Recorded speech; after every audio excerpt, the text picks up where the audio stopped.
At Country Financial in Prophetstown, Illinois, we know life comes with risk. That's why we're here to help you protect what matters most.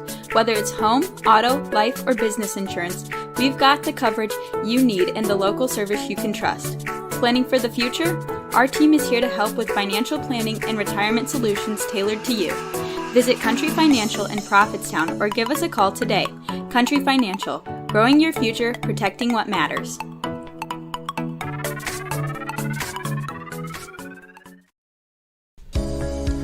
Looking for a bank that puts you first? At Erie State Bank, we've been proudly serving our community with personalized service and a hometown touch. Whether it's checking, savings, loans, or mortgages, we're here to help you reach your financial goals. Bank local, bank smart, with online banking, mobile apps, and friendly faces ready to assist. Erie State Bank is always here for you. Visit Erie State Bank today in Erie, Illinois, and experience banking built on trust and community.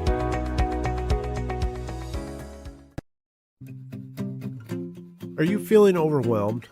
You're not alone. Join the Gray Matters Collective, where mental health matters.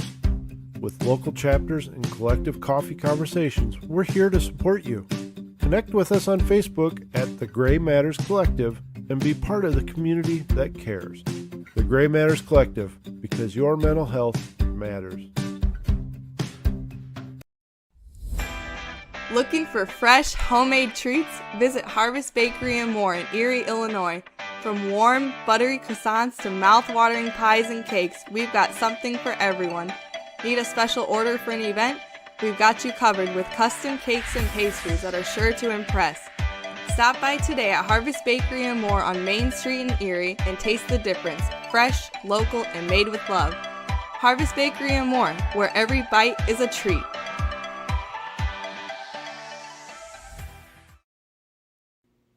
Attention all area foster and adoptive families. My name is Tiffany Garsha, and I am the founder and president of Raising Hope.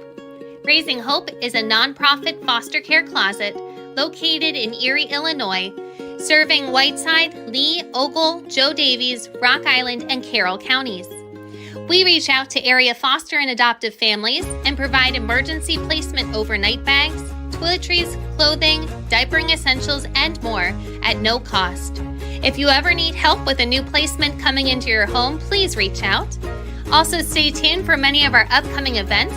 Each summer, we sponsor a free carnival for children. During our fall time, we have a movie night. And then we also have a special angel tree around Christmas time. You can find us on Facebook at Raising Hope Erie, or you can reach out to us via email at raisinghopeerie@gmail.com. Thank you. Panther fans, it's time to gear up and show your Panther pride. 5 Mile Creations is your hometown shop for custom EP fan gear and more. From single shirts to full team orders, 5 Mile will design and create apparel for any event. Individuals, businesses, teams, we do it all. Visit 5milecreations.com today and we'll turn your idea into reality. Go Panthers! For 45 years, Todd's Barbershop has been Erie's go-to spot for fresh cuts, good conversation, and Panther pride, all from the heart of the Triangle. Whether it's a buzz, a fade, or a cleanup before kickoff, Todd's delivers classic service with a laid-back vibe that's pure Erie. Proud supporter of the Erie Provincetown Panthers, because great hair and great teams both deserve a legacy. Located right on the Triangle in downtown Erie, walk-ins welcome, good vibes guaranteed. Todd's Barbershop, 45 years strong and still the sharpest spot in town.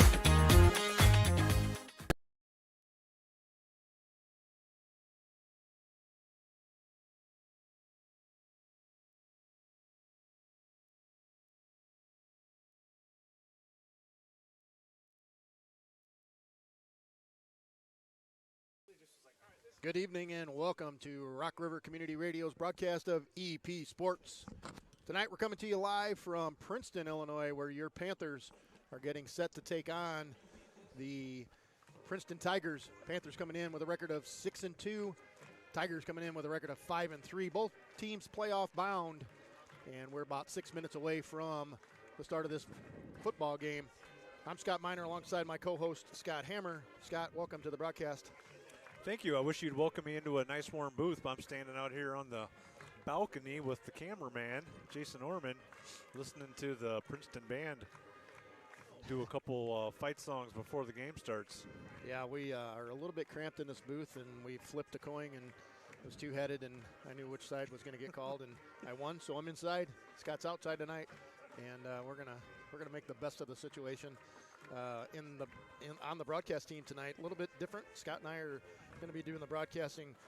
Josh has got the night off tonight. Darren Keith is running the technology side of things. He's the mastermind behind the technology side of Rock River Community Radio, so glad to have him on the technology side. And then running the camera tonight, first time, is Coach Jason Orman, so glad to have him. I think that's cameraman number 5 or 6 on the year. It's kind of been a shuffle for us, but glad to have him along. I think the band is getting ready to play the national anthem, so if that is the case, we're going to step aside and honor America and listen to that.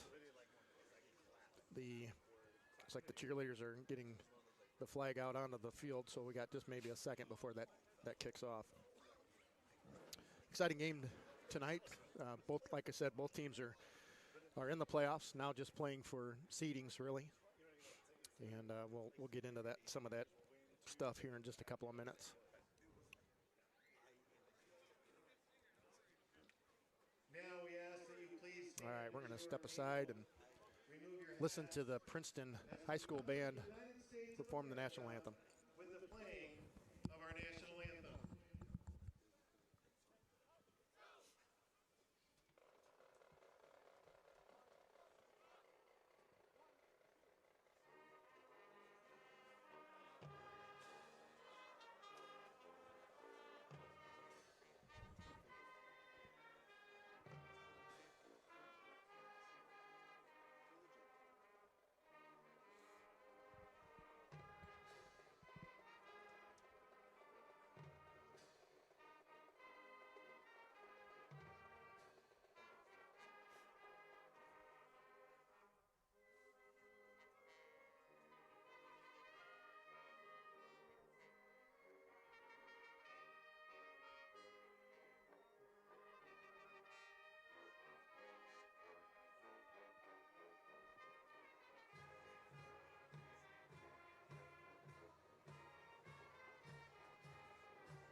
And a great job by the Princeton High School band on a cold night where instruments don't always want to work the best, but they did a great job, and just a great tribute with the big flag out there.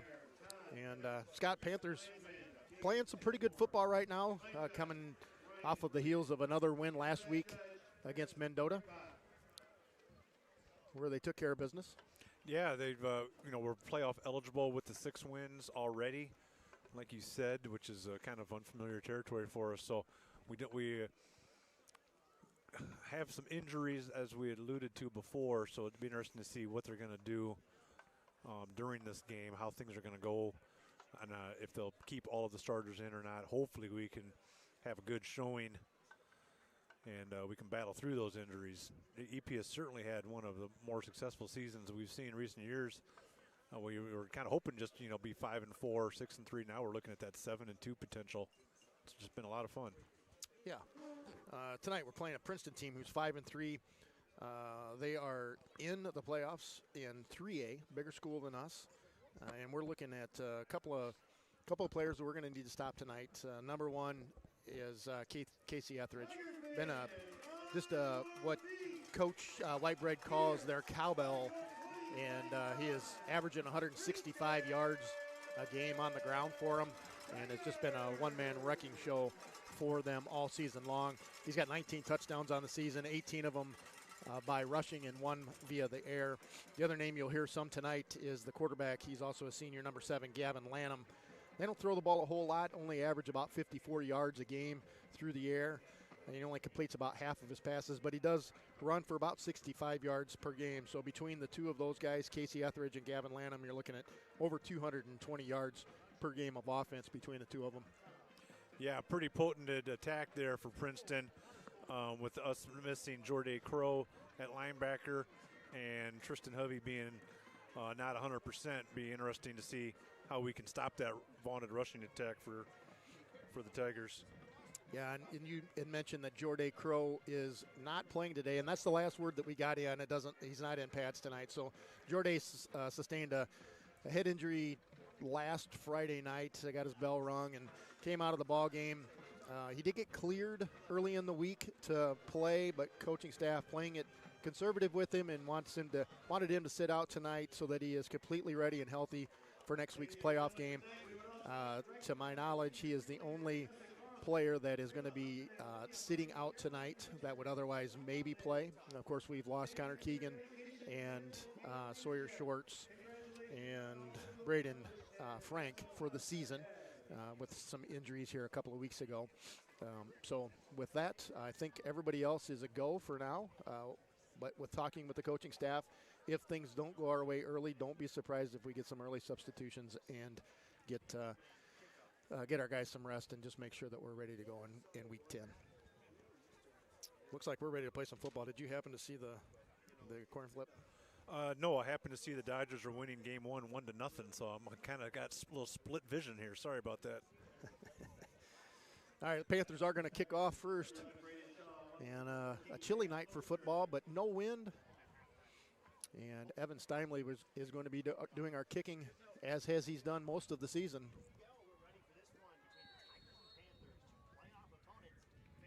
And the kick is just a little squib kick. It's going to get picked up at the 35-yard line and move forward past the 40. And the Tigers will take it 1st and 10 on their first offensive series inside their own territory at about the 43 or 4-yard line. Yeah, most of the season we've had much warmer temperature than this. I'm sure it's not as fun kicking that ball when it's quite a bit colder like that. Evan did a good job of trying to drive one there, but he wasn't able to get it past that second line. So Princeton will have pretty decent field position. So a lot of running is what you're going to see out of this Princeton lineup. And the Panthers defense will look to see if we can get that stopped. And they're going to run it right up the middle. And that's going to be the quarterback, Lanham. And he's going to move forward for a gain of 6, maybe 7. Similar formation to what we saw with the fresh soft, where they don't have anybody split out, and they had both the running backs right behind the ends. But they had a lot of action out of that play. They had both running backs going different directions and a hand up off the middle. It's a lot for the defense to look at. You're going to give him a gain of 7. Ball spotted right at the 50-yard line. 2nd 3 just underway here in the first quarter.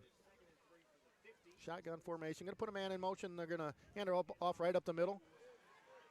And that looks like that'll be Etheridge. Similar play. They ran a guy in motion and hand it off to Etheridge up the middle. I'm guessing we're going to see a big dose of that. That's what the fresh soft did. I think their Princeton fresh soft attempted 2 passes in the entire game. Princeton coming in at 5-3. Their 3 losses this year to Newman in week 1, to Rock Ridge in week 2, and to Monmouth Roseville in week 3. Combined, those teams are 22-2 this year. And there's a flag, and they're going to call offsides against the defense. Yeah, Princeton with a large motion shift on that. They moved the whole line. They were powered to the left, and the whole line rotated over to the right. And when they did that, our right end, I believe they're saying it was Nathan Hinton, stepped across the line. It was really close. Officials are talking about it right now. Oh, there's a decent chance they'll pick this up. Nathan Hinton, or are you talking Evan Steinley? Well, it could have been. It could have been Evan. I thought it was the tackle or the end there.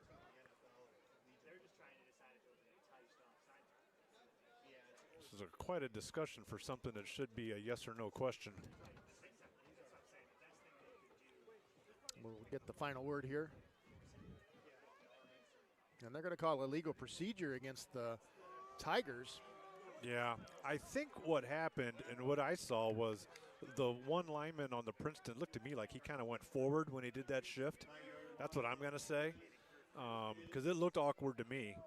And that would be why our right side would have jumped as well. If someone goes forward at you on a line, that would make you jump. So that's what the call is. All right, so that'll back them up 5. First and 15, 10:52 to go, clock ticking. And a break for the Panthers there.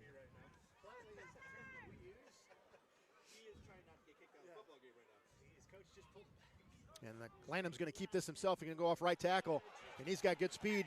He's in open field. First down, still on his feet. And Keegan Winkler going to bring him down inside the 10.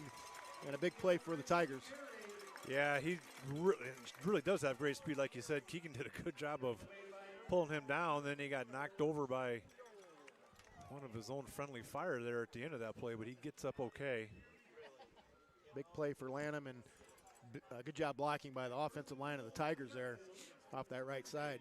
First and goal, ball at the 7-yard line.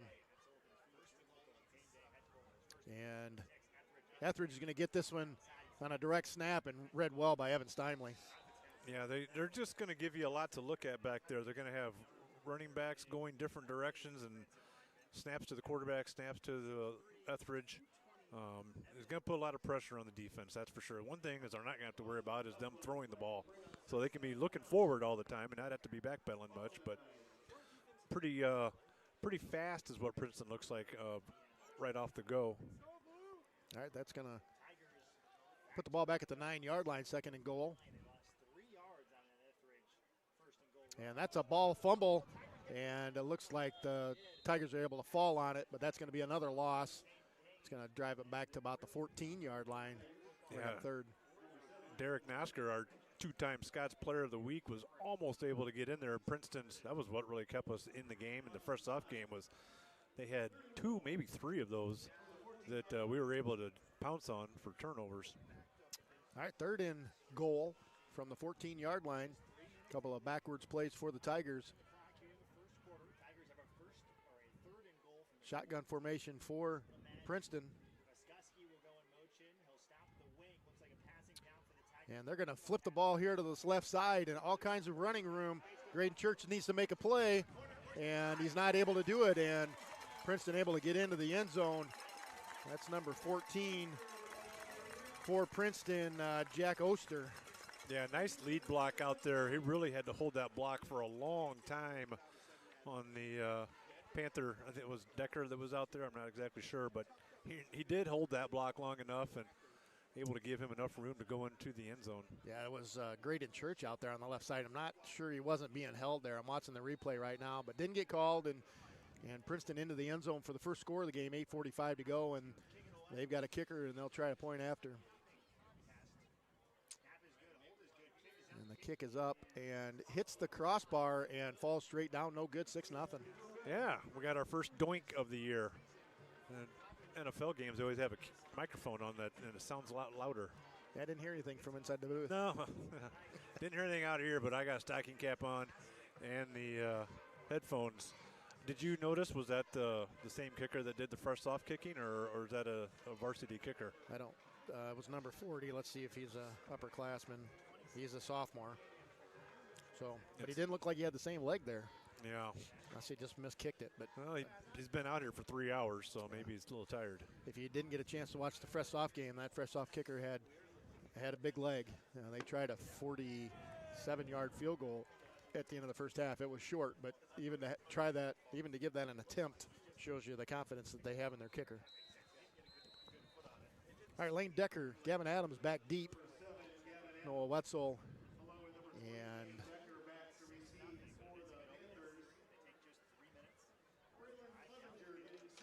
who is that, number 17 for us? Carter Hadaway. Or our up backs. Scott, take it away for just a second, would you?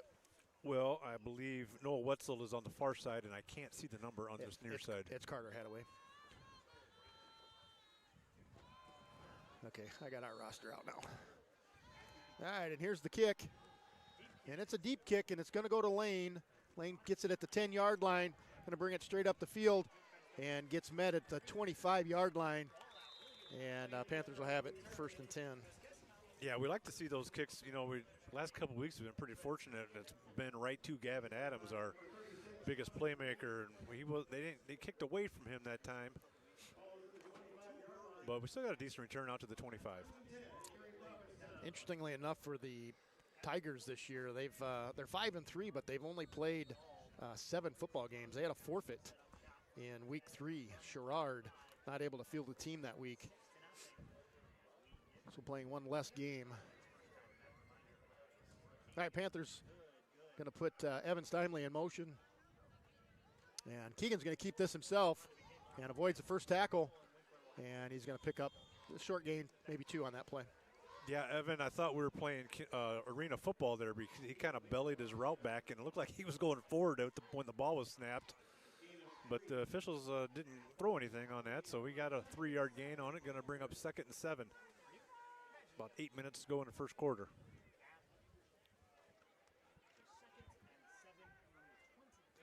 All right, 2nd down, going to run 3 receivers out there to the far side. Gavin down here, lone receiver to the near side. And Wetzel is the back right now, and they're going to throw that thing out to Evan, a little bubble screen. Got a flag down, and Evan up past the first down marker, but they're going to catch, I think, Graydon Church on a hold. Yeah, that's usually what that is a hold on the outside, trying to keep that block. Got to keep driving those feet. Usually if those stop, then the jersey pulls and they make the call. I don't like that after watching what happened against Graydon down here on that touchdown run, where it looked like that was kind of the same situation. And I'm watching this replay, and yeah, so that'll back them up 10 yards from spot. That'll be ball back, clear back to the, looks like 18-yard line. Yeah, we'll go from what we would have been about 3 yards from a first down. Now we're about 17 or 18 yards.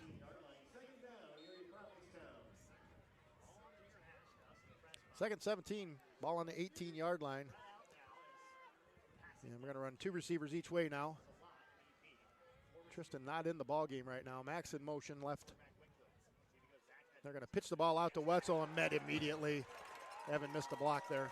Yeah, he kind of turned around almost like, oops, sorry about that. But Wetzel did a good job of hanging on to that ball because he received the pitch and the contact from the defender at just about the same time. And that'll bring up 3rd and long, and not a good start for your Panthers tonight. No, that holding penalty really put us back. We were right there to get a first down, and now we've got a lot of room to get here, chasing the sticks. Tristan yet to see the football field in a Guardian cap tonight. We'll cover that story here in just a minute. We got 3 receivers split out here to the wide right. Wetzel in the backfield with Keegan. Going to throw the football across the middle of the field to Gavin Adams, and just out of the outstretched hands of him. Yeah, that's a favorite play of ours. You send Graydon Church on a clearing route and then have Gavin come across the middle. Just a little bit high, but he's brought down those passes in the past, and that's one that he can take to the house. But, boy, would have been nice to get a completion on that. How to bring up 4th and long. Keegan will get set to kick this ball away. Boy, watching that replay, Gavin did have an open lane to run if he'd been able to bring that one down. There's a snap, and it's over the head, and that's going to go out the back of the end zone. And that is the first poor snap that I can recall all season long for the Panthers, and that'll result in a safety. Yeah, that was nothing Keegan could do on that. He jumped as high as he could. And the biggest thing on that is safety is such a huge penalty on the kickoff. They move it all the way back to the 20. They do it just like they do for the NFL, which I've never understood. So Princeton's going to have great field position.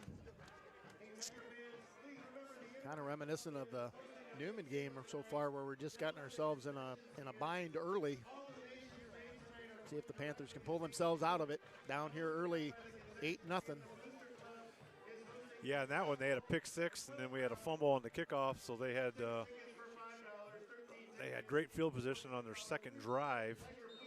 Maybe we can boot one. They have the option to punt or kick.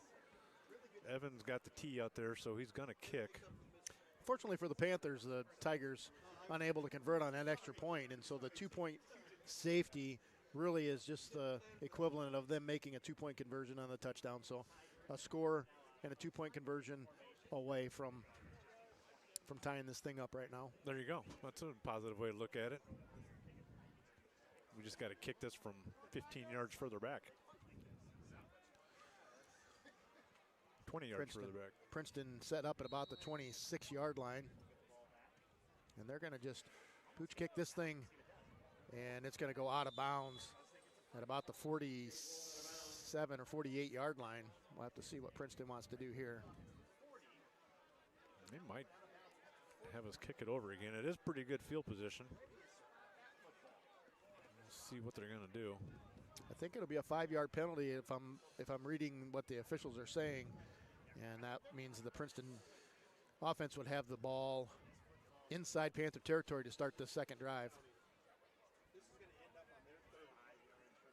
Princeton's making no indication they want us to re-kick, so not sure what the officials are waiting for. And that's what's going to happen is Princeton will accept that penalty.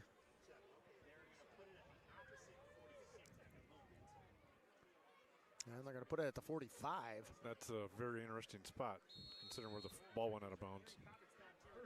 Okay, 45-yard line of the Panthers is where Princeton will have it. And Etheridge will have that out of the Wildcat. And he runs up about 5 yards for that gain on first down. Yeah, a little bit of power formation to the right, and they ran right behind that power. Caleb Reamer and Derek Nosker had great games last week against Mendota.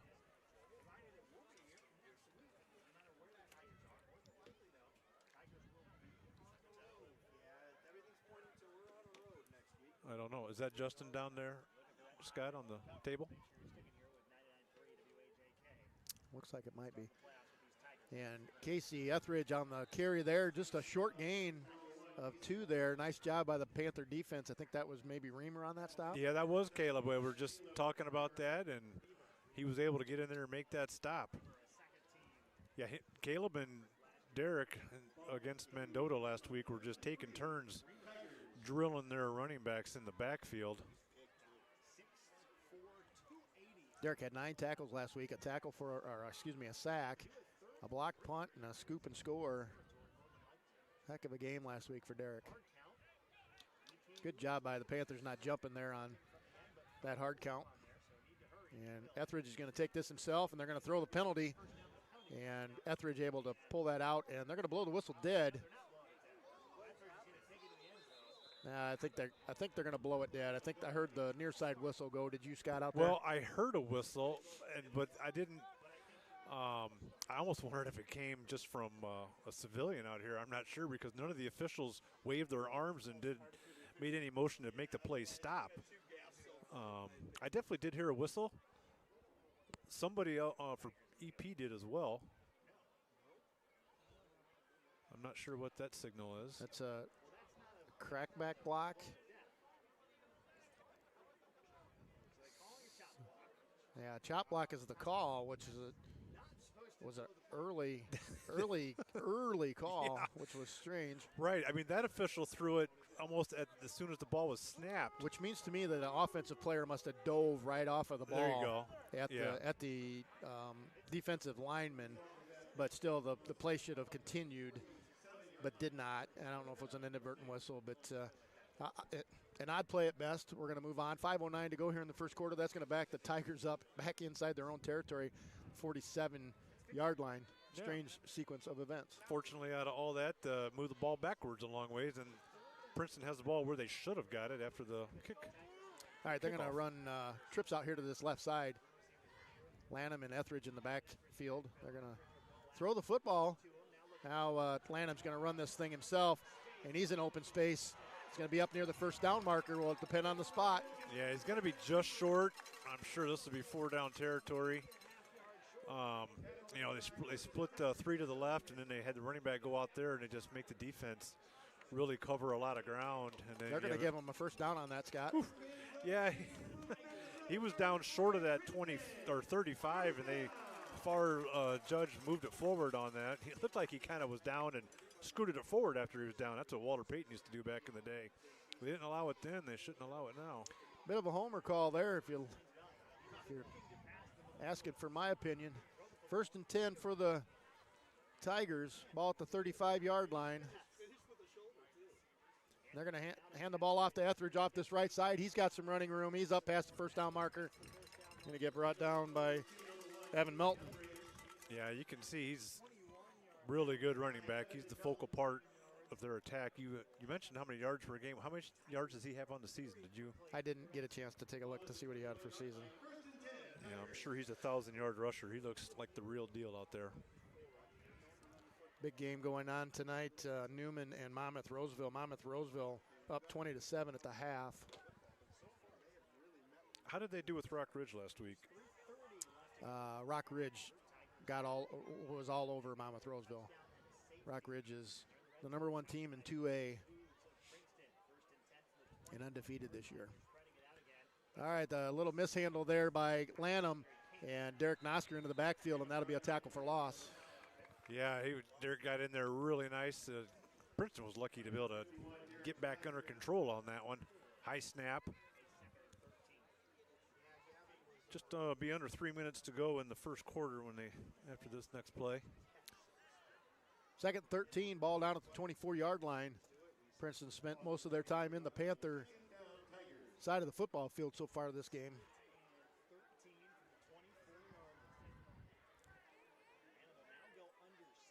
Going to go up under center is Lanham. And they're going to pitch the ball and go off this left tackle. He's got a little bit of running room. He'll have a pretty nice pickup on 2nd down. Yeah, he does a good job of keeping those feet going, and he got about another 3 yards after the initial contact. Helps Evan Steinley up after he bowled him backwards a little bit. That was Lane Guskuski for Princeton.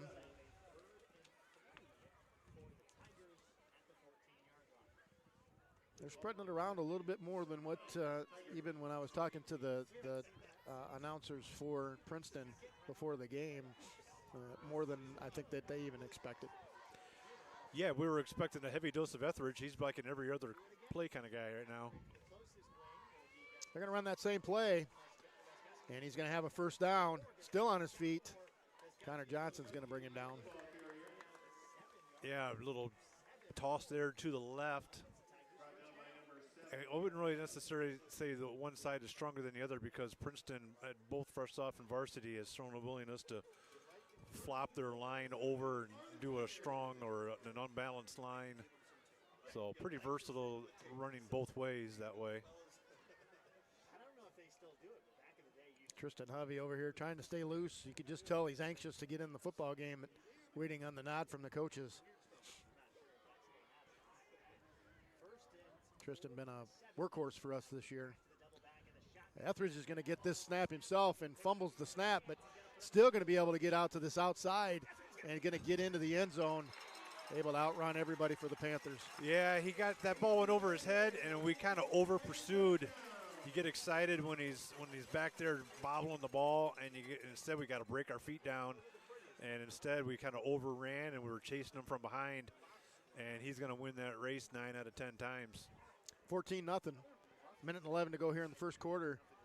And your Panthers not looking sharp here so far tonight.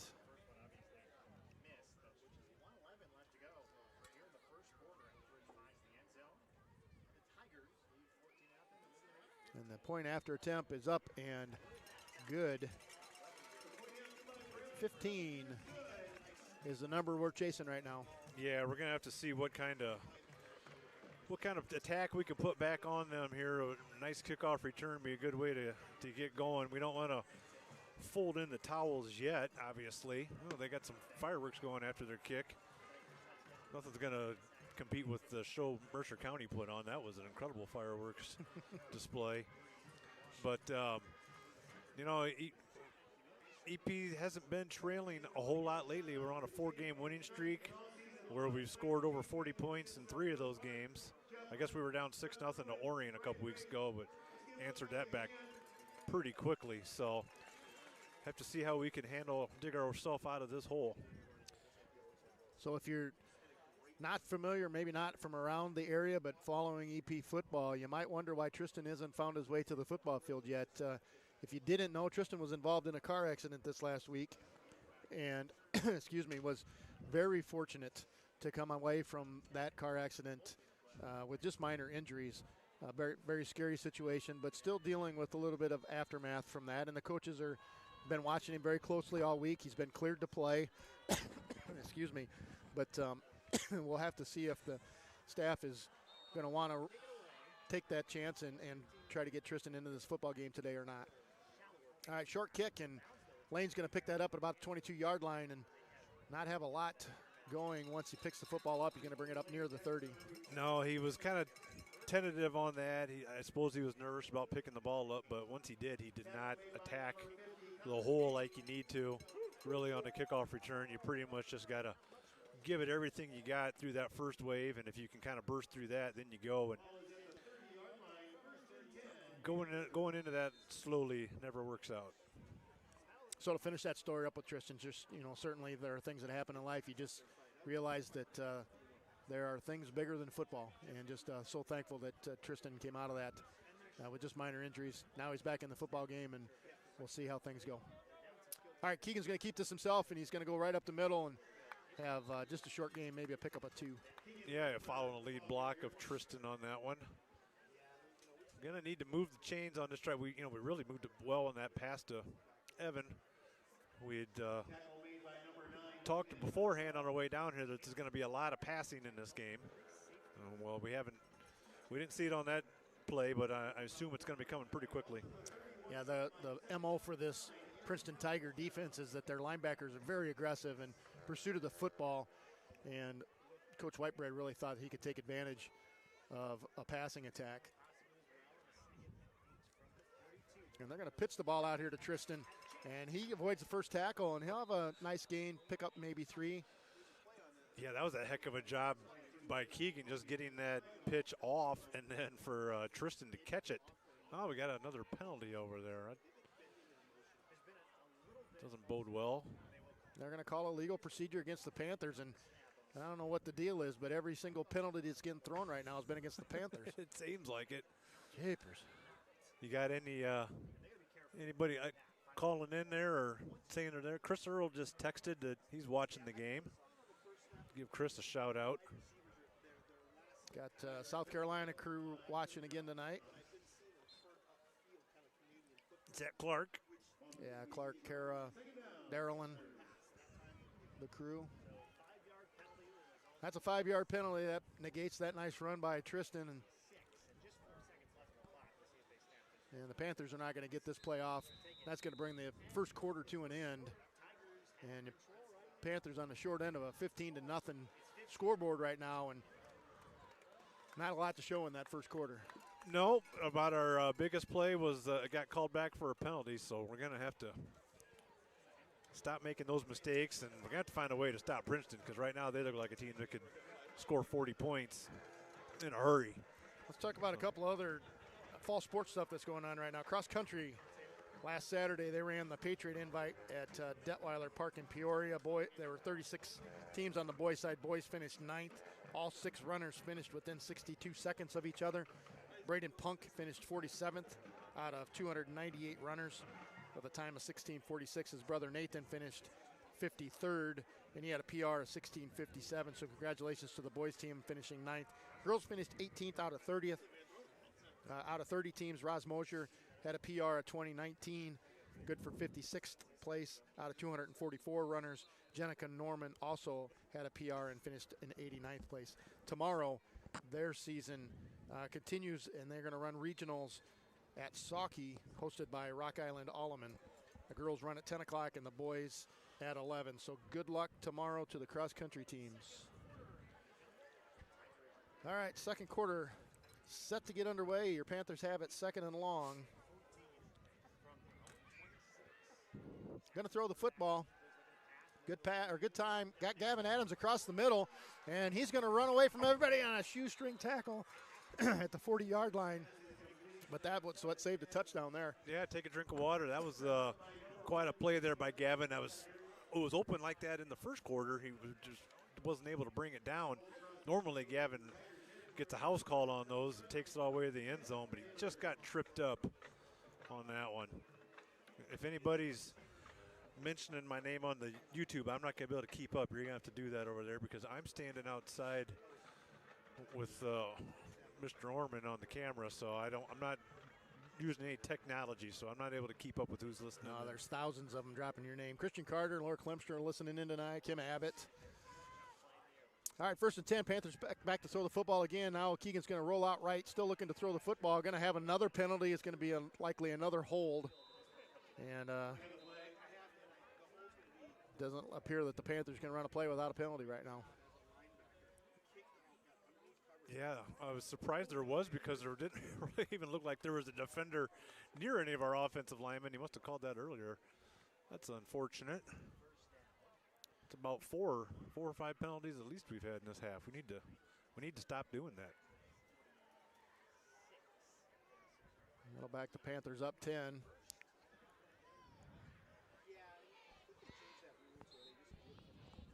Yeah, I'm watching that replay, and there wasn't a Princeton Tiger in sight when that flag went down. Right. That's why I kind of wondered if that's actually what the penalty was going to be, but that's what he saw. All right, 1st and long for the Panthers. And they're going to pitch it. Now Keegan's going to keep it himself and going to lose yardage on that one. Yeah, normally we do pitch that. Very seldom does he keep it on that sort of play, but I don't know, didn't feel comfortable getting it out there, and there wasn't a gap for him. 2nd and 20 is what they got on the scoreboard. Connor Johnson will check in. Max out. Max moving pretty good there. He was kind of questionable coming into this week as well. Yeah, he'd been struggling with a shoulder injury. I guess I didn't know that. And along with his leg injury, he's a little banged up. They're going to throw a little bubble screen out here to Evan. And he completes it, and he's able to avoid a little bit of a tackle there and has a nice pickup on 2nd down. Yeah, Graydon Church and Johnson out here lead blocking for him. They did a good job of driving their feet, keeping their hands inside. Nice little gain. Going to bring up 3rd and 13, I would guess, when we're chasing 15 points here in the 3rd quarter on this kind of field position, any sort of yardage at all, and we're going to be going for it on 4th down. So it doesn't have to be a pass here. Just need to get some yards. Hey, Scott, we're only in the 2nd quarter. Did I say 3rd quarter? You did. Oh, wishful thinking. I've been here long enough. It feels like it could be. All right, shotgun formation, 2 receivers split each way. They're going to put Graydon in motion from left to right. And back to pass the football is Keegan. Looking down the middle of the field, they had Gavin wide open, and he uncharacteristically overthrows Gavin there. Yeah, it's, your hands don't work as good when it's this cold out. And just wasn't able to make a crisp throw on that. Gavin broke off into wide open space there, and I'm not sure that anybody was going to catch him if he was able to complete that one. Yeah, they do a good job of giving him a lot of space. They clear the middle of the field out by having the outside receivers run goes, and then he runs a slant behind them, but got to do the pitch and catch part of it to have any effectiveness to that play. Going to set up to punt the football here, and they do kick it away. And it's going to be a good one. They're going to let it go down inside the 5-yard line and see what the Panther defense can do now. Yeah, good field position. Maybe they just wanted to practice a little coffin corner kick there, and Keegan did a really nice job on that kick. He placed it down there, so we got a chance to stuff Princeton here, see if we can do that and get good field position.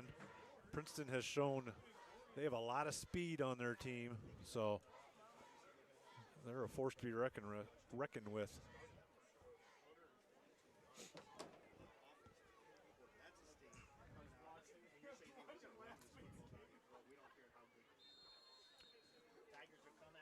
Ball spotted at the 4-yard line. 9:17 to go here in the first half. See if the Panther defense can create a little spark here. Lanham and Etheridge in the backfield. Lanham going to get the carry. Good job stacking them up right at the line of scrimmage there. Yeah, the offense is about as similar when you're on the 5-yard line going into the end zone as you are going out of the end zone. Your main goal is just to move the ball forward and give yourself a little room to work with. I noticed the secondary was creeped in a little bit more on that possession too. So Princeton, we don't expect them to pass very much, so we're probably going to start seeing the corners and safeties rolling up a little bit.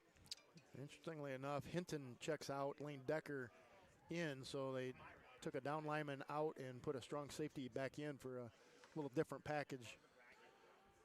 And they had a little inside handoff to Muskuski, I think. Yeah, they've been, and we thought we'd be getting a dose of Etheridge, and that's about the third of the last 4 carries for Muskuski. I'm just pretending I know how to say his name. Yeah, you did it right there. Thank you. Riverdale 21, Sherrard 7, early in the third quarter. Another update. Third quarter. Yeah, wouldn't that be nice? Must not have had a senior night or something. All right, third and short. Be nice if the Panthers could stuff one here. Lanham and Etheridge in the backfield. Etheridge is going to get this carry, and he's able to get it out into open space. And he runs away from everybody, and he's going to get it to the house, 87 yards for a touchdown for Etheridge. Yeah, he's got great speed. He would try to tackle right there at the line of scrimmage. It looked like we kind of reached for the ball, maybe trying to strip it out, and weren't able to do it. And then no one else was able to keep up with him. And the great kick by Keegan to back them up to their goal line is all going to go for nothing. All they're going to do is give them more stats. I can't imagine this is going to go too much longer before our coaching staff pulls the plug and makes sure that we're fully healthy for next week. And that kick is blocked by Gavin Adams. There's no quitting that kid. Nope, that's for sure. He's blocked that kick, came around, hasn't stopped running, going to get over here and say, hey, let's get this kickoff return going and try and get a spark going. So playoff-wise, the IHSA will do their pairings or whatever you want to call it. I believe it's Saturday early evening or usually late afternoon. Yeah, I think last I checked, or when I saw this afternoon, was 7:30 tomorrow night is when that'll be broadcast and announced. Right now, the Panthers sit in 21st position, and they had an opportunity coming into tonight from the little bit of work that I did with it to move up as high as 12th and to move down to as low as 27th in the seedings based on playoff points and what the record would be, right? And, of course, that depends on so many variables on how other teams do and that sort of thing. So we'll just have to see how things play out with Friday night scores, and we'll have to see how pairings go. Not only is it by playoff points, but then there's a north region and a south region, so geographically they'll split teams up. And so we'll find out tomorrow night where we'll end up likely traveling to. Yeah, I don't know what that north and south region stuff means because we were about as far south as it could be last year. Right. And there's a good kick. It's going to go to Lane again. Going to pick it up at about the 15-yard line, and he brings it up to just about the 30-yard line. And your Panthers will have it. Yeah, he did a much better job on that return of coming forward much quicker. Had a chance to really find that seam on that one, so he realized you can't tippy-toe up to the line like he did on the last one, and just gave it a much better effort. Keegan will trot back out and see if he can't get this offensive set going again.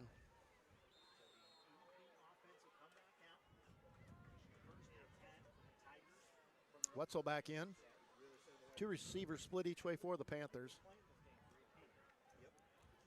Keegan's going to keep it himself, go right up the middle, and nowhere to go there. He's going to get back to the line of scrimmage. Yeah, I thought he had a little hole to the left of the center, and he kind of went over to the right. I'm sure he saw something a little different than what I did.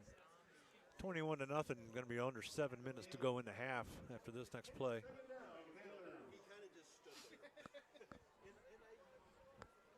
We didn't have these kinds of scores when Darren Keith wasn't here.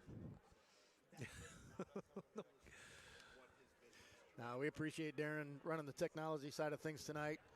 Josh not able to make it. Again, Coach Orman on the camera doing some fabulous work. Going to throw the football out here to the right side. Thinks better of it and takes it himself, and Keegan's going to plow ahead for a short gain on third down. Yeah, I don't know if that was the designed play to pull that under, but it almost kind of looked like it because the blocking the way it was, but bring up 3rd and long here. Lane will check out. Connor Johnson back into the game.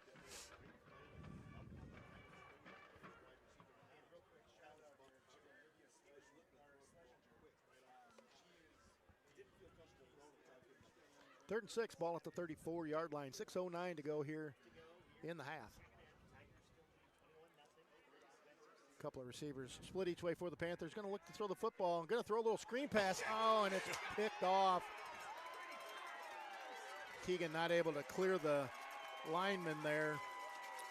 And Keegan throws his 5th interception of the season. Yeah, they really read that well.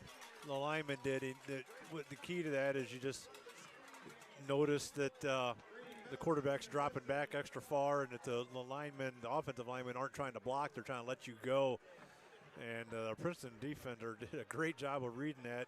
And then you don't see many defensive linemen able to jump up in the air and grab a football in the air like that. So, unfortunate play. We were really going to be up against it now. Ball at the 20-yard line, so red zone offense for the Tigers. 5:53 to go here in the first half.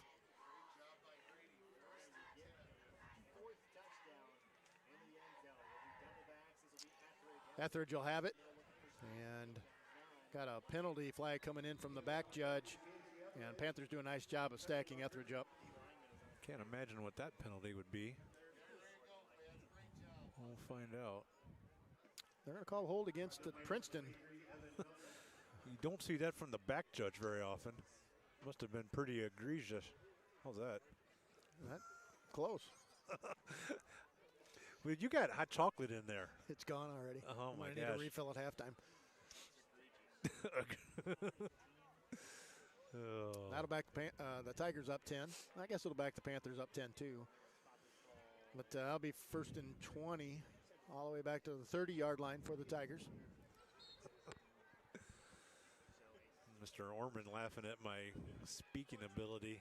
Egregious. That's a good one. Yeah, well, I didn't say it very well. It was an effort. All right, up under center is Lanham.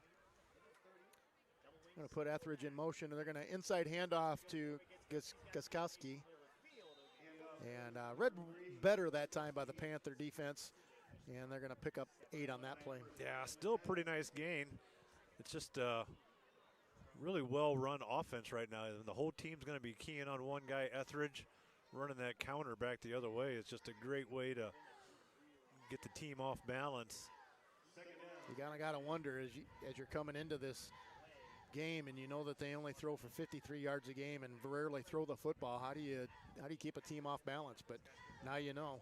Etheridge straight up the middle, staying on his feet, and he's going to pick up another 7 or 8 on that play. It'll bring up 3rd and manageable for him. Yeah, they got 2 big chunks of yardages on those plays, going to give them something manageable, and I'm sure they're in 4-down territory unless they feeling really confident, want to try a field goal. If we can keep them from getting this first down. 4:25, clock ticking.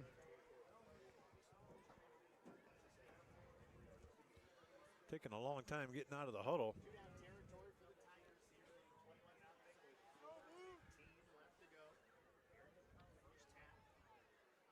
Lanham and Etheridge in the backfield. And Lanham's going to take it up the middle himself, and he's going to be up past the first down marker.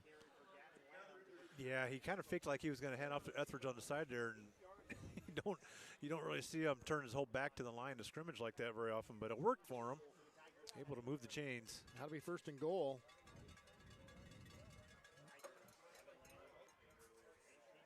If you want. All right, 1st and goal for the Tigers. 3:40 to go here. 21-0 your score.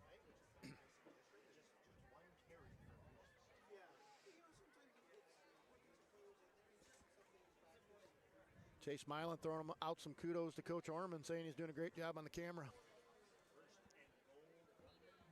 Way to go, Jason. Etheridge going to get this on a direct snap. Up the middle, got a flag in the backfield here. I think they're going to get a hold. Caleb Bremer laying on the ground there. I think he got held. Yeah, I'm guessing that's what the call is going to be. Caleb's had a really nice season this year. Looking forward to see what him and Derek can do as seniors. They've just been outstanding. The call on the field is holding. Reminder, at the end of this game, we'll be picking the final regular season Scott's player of the game. And you know what I don't have, Scott? What's that? The trophy. I do. You do? Yeah. Okay, well, good. I'm glad you brought it. Yeah, Bill brought a whole bunch of them over to my house, so we would have those for every week. And then very promptly after that, the next week, I forgot to bring it, and we had to make a call. I was down at Orion to have someone from the Steinley family bring it over to us. Taylor Yep. so graciously brought that for us. All right, first and goal, ball at the 19-yard line. And Lanham's going to take this himself around this right end, and he's got some running room. Graydon Church is going to bring him down inside the 10, down near the 5. Yeah, they ran to the wide side of the field. And tell you what, that kid has some really good speed. Yeah, this might be the fastest team we've played this year. Yeah, it feels that way. Rock Ridge seemed to have more power with their running back and quarterback, but Princeton gets off the ball quick, and once they get that hole, they got the top end speed to break it. They have certainly played a tough schedule this year. They played the 2 tough teams we did, plus one more with Monmouth Roseville. Of course, Princeton on their way into the postseason in 3A. They're going to hand the ball off to Gaskowski up the left side, and he'll be held short of the end zone down to about the 1-yard line. Yeah, Gavin Adams was almost there in the backfield to get him, but he was able to slide out of that arm tackle. They're going to mark him just inside the 3, put it down officially at the 2. Yeah, I thought he got down a little further than that, but good spot for the Panthers. Dodgers are up 2-0 in the 4th. I'm sure you're excited to hear that information. Baseball still going on, huh? It is, yeah. I'll be darned. All right, third and goal. Up under center's Lanham. And Lanham's going to keep it him. No, I think that went to Gaskowski. And he pushed it into the end zone, and we're on our way to a rout. Yeah, we were kind of afraid of this. We're not at full strength. You know, not having our from 3 weeks ago, we got 3 linebackers not on the field without Hovey, Crow, and Frank. And that's a bad way to come into a game against a running team, that is for sure. It is. And this is a very linebacker-laden defensive scheme for us. We rely on them heavily. All right, and that one through the uprights and good, 28-0. Panthers on the very short end of this stick right now. Yeah, they are. You said it was senior night. Is there going to be any, has the booth told you if the halftime's going to be anything special or just a normal halftime? Haven't heard. Man, there's like 30 people in the booth in there. The booth, for being so big, there's just not quite enough room for me and Jason. Yeah, I'm not really sure what everybody's doing in here either, to be honest. We've got a radio station here to the left. I don't know what these people are to the right, if they're streaming. Yeah, some sort of streaming. Everybody's streaming these days, Scott. You gotta get with the times. What is that even? All right, Gavin and Lane are going to be back deep again. Wetzel and Carter Hadaway going to be the 2 up backs.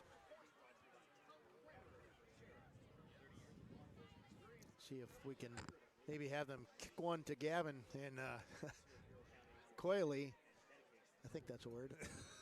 Gavin is going to switch spots with Lane, and nope, they're going to kick it to Lane. Can't you add an LY to every single word and just make it a word? Yeah, I think that works wonderfully. All right, Lane brings it up to the 30, and the Panthers are going to take it over 1st and 10. I wonder if their kicker actually noticed that or if he was going to kick it to that side anyway. But kicking it away from Gavin Adams is a really smart play. What would be really cool is if we had a reverse set up that if it wasn't kicked to Gavin, we could run it the other way. Oh, my phone's buzzing. I wonder if Someone's telling me you can't add ly to that word. Well, you can, because it's in an outwardly shy or modest way that is intended to be alluring. It's legit. All right. All right, 1st and 10. They're going to hand the ball off to Tristan. He's going to try to get out here to this right side, and he's going to get strung out. And he's not going to get back to the line of scrimmage. No, he just had nowhere to go. He kept trying to find an opening there, and he kept stringing it out. Under a minute to go in this first half. 28-0.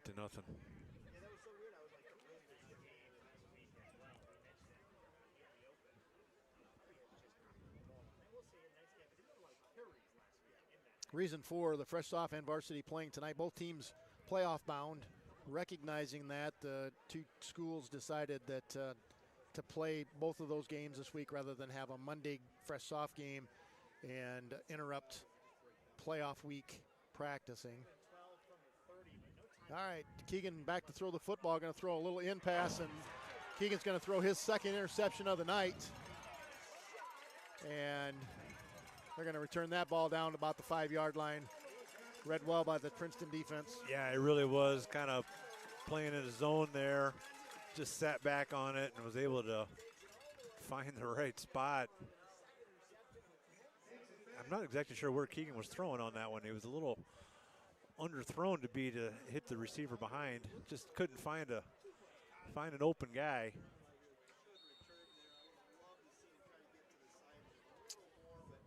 This just isn't any fun, Scott. We've been on the 4-game winning streak. Intended receiver there was Lane, and underthrown. I don't know if Lane needed to cut that route off a little bit sooner or just an underthrown ball, but either way, that fell into the hands of a blue shirt. And Keegan with his second interception of the night. And Princeton's going to burn a timeout. And yes, it's not been a good night for the Panthers.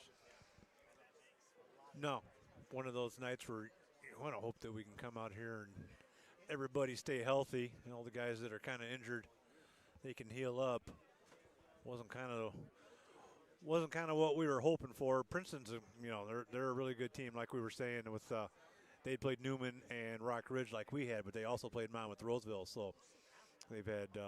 They're definitely battle tested. Yeah, they're a good football team, and like you said, we're a little bit shorthanded right now. We'd certainly like to see both clubs at full strength and see where things go.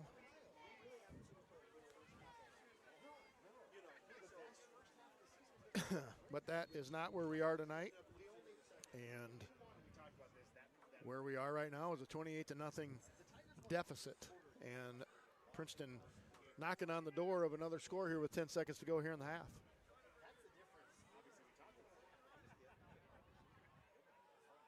Shotgun formation, Lanham, Case Etheridge in motion, and they got a flag on and they're going to call a false start against Princeton. That's going to back them up 5. Yeah, I'm sure the coach hates that after a timeout. They had a chance to talk to everybody and say, this is what we're going to do, and they didn't get it done. Got another update from the Monmouth Roseville Newman game. 26-7, Monroe up on Newman. 8 minutes left in the third quarter. That's been a few minutes ago. So Newman looking at their second loss. I wonder if those schools did their fresh soft game as well. Do you know if all of them did? Or I don't. I mean, we had a long fresh soft game plus senior night activities, so. Yeah.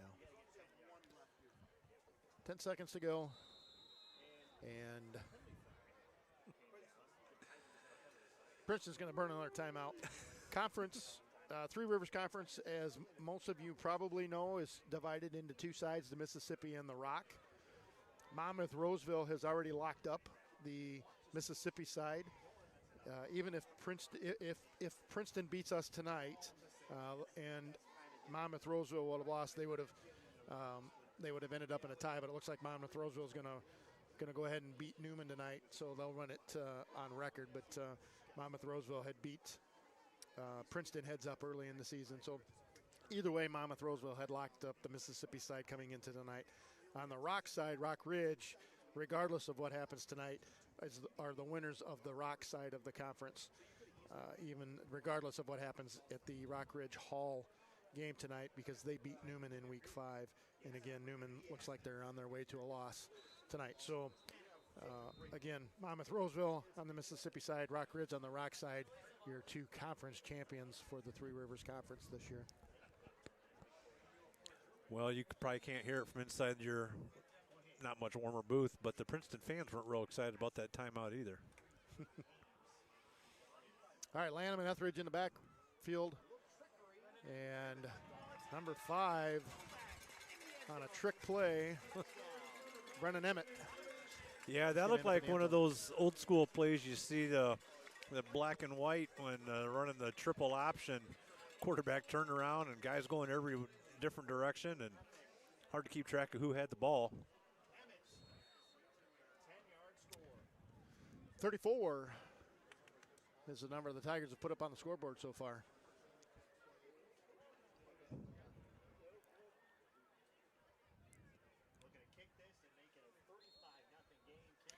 And the kick is good. Through the uprights, 35 is the number the Panthers are chasing right now. 5 seconds to go in this first half. More than likely, this kickoff will be the final play of the first half. Irregardless of this score, Scott, we will be back for the second half. Yeah, we're not going to pack it away, folks. You're going to get an opportunity to watch the second half and see how it all plays out tonight, even if we don't get back till midnight. Just asking a question, do they only do the continuous clock if it's 40 points in the fourth quarter, or is it at any point in the game? I believe it's any point in the football game turns into a continuous clock. I want to mention this a couple of different times tonight. I want to catch it here in the first half and then in the second half. We're playoff bound. There is a cost for Rock River Community Radio to broadcast every single postseason game, whether it's football, volleyball, any postseason sport. IHSA has, they got the corner on that, so they're going to charge us. And so we've been out looking and getting sponsors for that, and we want to mention some names of some sponsors that have already stepped up and are helping us with that postseason action. Steinley Lawn and Landscaping, Legends Bar and Grill in Erie, the Erie State Bank, Todd's Barbershop, SB Floral, Harvest Bakery, Grandpa Charlie, Farmers National Bank, Hometown Hardware, Rock River Lumber and Grain, Country Financial, and Teresa Bielema have all already stepped forward and are helping us bring you live action on Rock River Community Radio for next week's Week 10 playoff game. So we certainly appreciate each and every one of you for allowing us to do that. Again, there's a significant cost for us to have to pay to IHSA in order for us to broadcast you guys, your kids, or your EP sports programs in the postseason. Yeah, that's awesome that those people stepped up and allowed us to be able to continue to do that. We just saw a play there I've never seen in my life. The kicking team called a timeout before they kicked off. That's a first. They knew that I had to get through that. Yeah, it was perfect timing.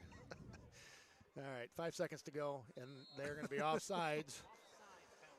And that'll back them up 5 yards. We were kind of talking about that on the way down here, how whenever Vince Scully was in a broadcast and he was in the middle of some long story that was, touching, and he always told them so well. And a lot of times they'd go on, and you'd think the inning would be over, and then somebody would foul off 5 in a row, and the inning would be just long enough for him to get the story in. And that's kind of what happened to you on that kickoff there with the timeout. Yeah, I appreciate them looking after me like that.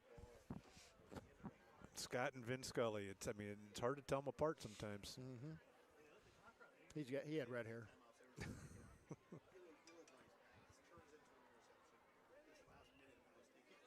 All right, last play of the half. 5 seconds to go. All right, whistle blows. Maybe we'll get this one off. And he did it again. The gunner on that far side was offsides. The Princeton crowd, for being up 35-0, is just not in a really good mood. They don't like how long this has taken either. So It's not like anybody is really enjoying this. The officials have to call it. I mean, it's right in front of them. You know, this is the one nice thing about the changes they've made in the NFL is you never have this called anymore. Yeah, The guy's over there by himself. True. I don't know if you need to let them know I'm done with the story. Yeah.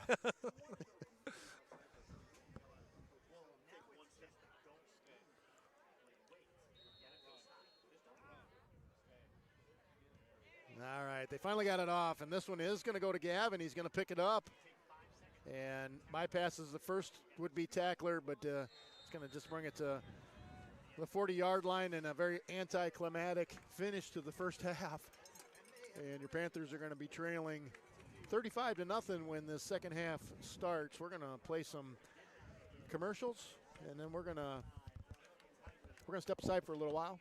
We'll come back and bring you some first half stats and bring you a second half live action here in just a little bit.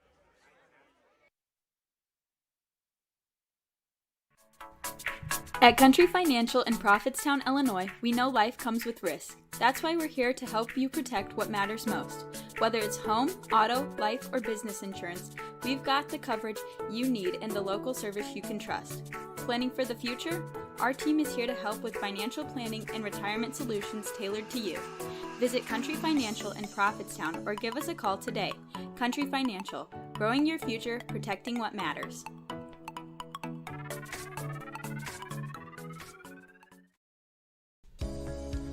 Looking for a bank that puts you first? At Erie State Bank, we've been proudly serving our community with personalized service and a hometown touch. Whether it's checking, savings, loans, or mortgages, we're here to help you reach your financial goals. Bank local, bank smart, with online banking, mobile apps, and friendly faces ready to assist. Erie State Bank is always here for you.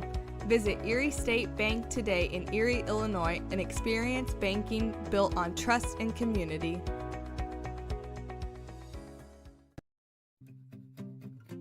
Are you feeling overwhelmed?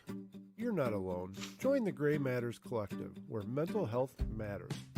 With local chapters and collective coffee conversations, we're here to support you. Connect with us on Facebook at the Gray Matters Collective and be part of the community that cares. The Gray Matters Collective, because your mental health matters. Looking for fresh, homemade treats? Visit Harvest Bakery and More in Erie, Illinois. From warm, buttery croissants to mouth-watering pies and cakes, we've got something for everyone. Need a special order for an event? We've got you covered with custom cakes and pastries that are sure to impress. Stop by today at Harvest Bakery and More on Main Street in Erie and taste the difference. Fresh, local, and made with love. Harvest Bakery and More, where every bite is a treat.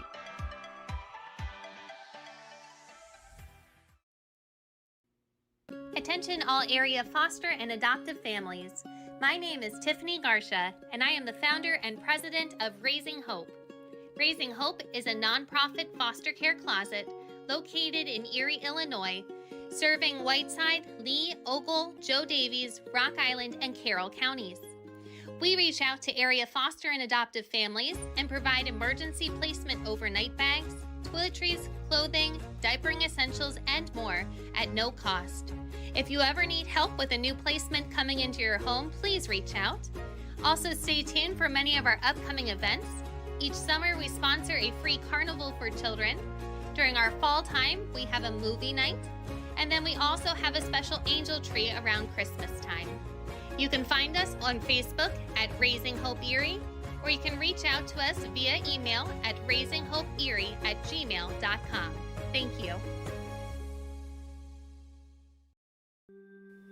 Panther fans, it's time to gear up and show your Panther pride. 5 Mile Creations is your hometown shop for custom EP fan gear and more.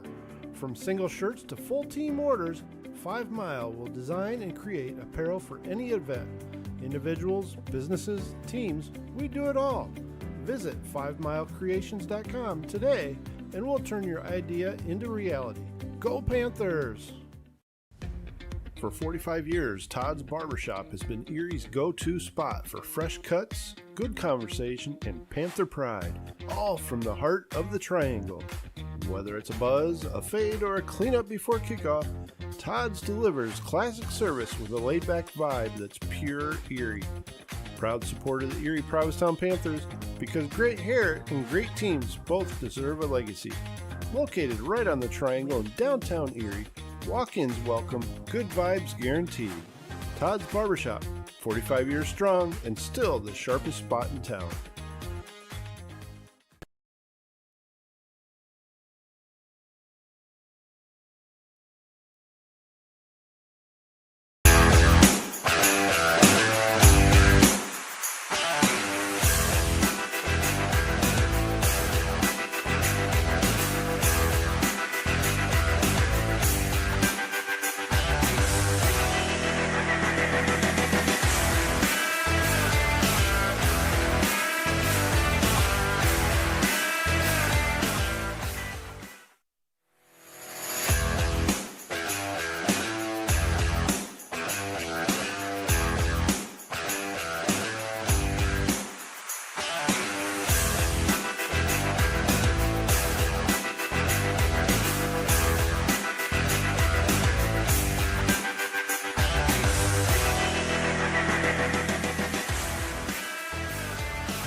All right, we're back here. Just a couple of minutes to go before the start of the second half, and your Panthers didn't have a very good first half, down 35-0, and didn't really have anything go their way in the first half.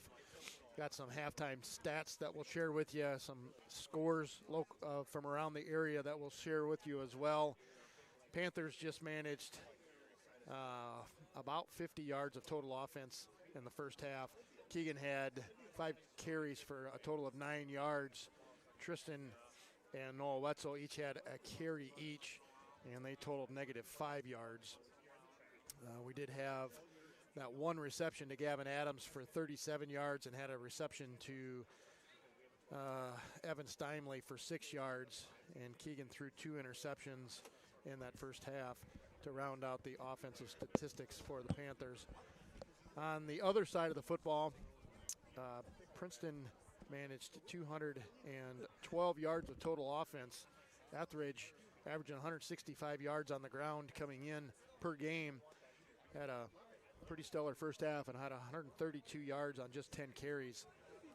And Lanham, their quarterback, is right on mark. He averages 65 yards a game. He's at 36 yards on 7 carries.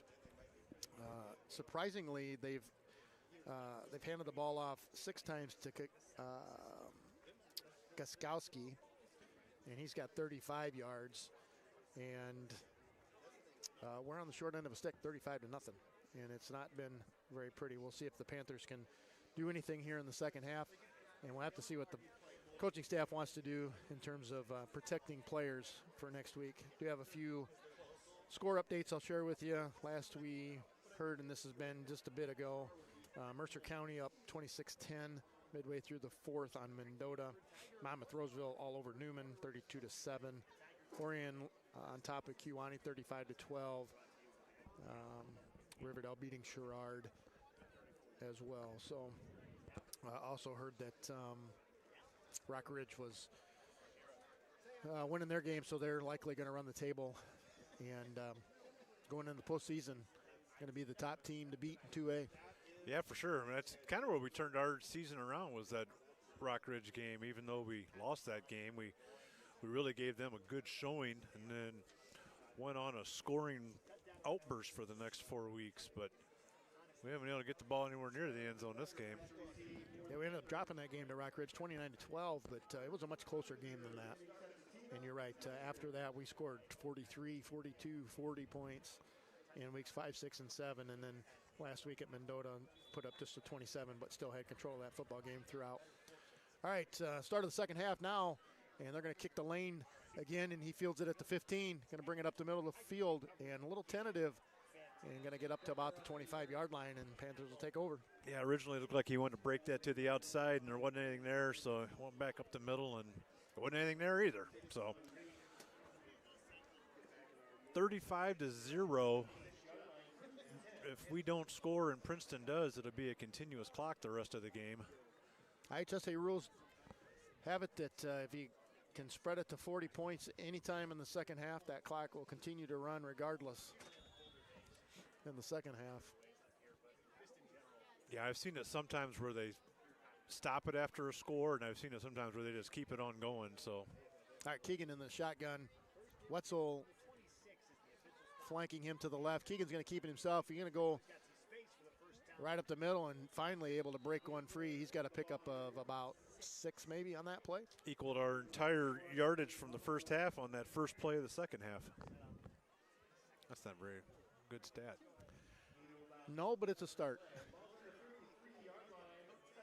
They're going to give him a gain of 7 on that play, actually, and ball up to the 33-yard line where it'll be 2nd and 3 for your Panthers.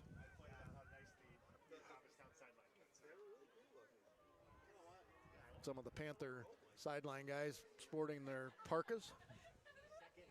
They're going to fake pitch that ball out to Tristan, and Keegan's going to keep it himself. He's in space, and he's going to be up to the 50-yard line where it's going to be first down Panthers, and good start to the second half for the Panthers. Yeah, I tell you, Lane Decker did an incredible job on that outside, holding that block for as long as he could. The partisan crowd that's near me were yelling that he was holding, and he wasn't. He was just driving his feet and pushing his guy back, which is perfectly legal and really tough to do for as long as he did. So great job by Lane.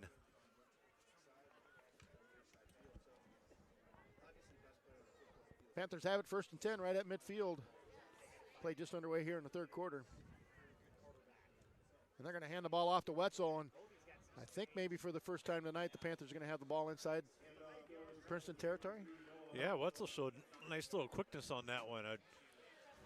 He wasn't tentative one bit at all on that carry. 5 yards, marching it right down the field. Do you remember the Panthers being inside Tiger territory in the first half? No, I'm not sure we were past the 40. All right, Max back in. Him and Evan and Graydon will split out wide right. Lane down here to the left. He's going to be in motion. They're going to pitch it to him and give him the old Connor Keegan end around, and he's going to have, looks like, enough for a first down.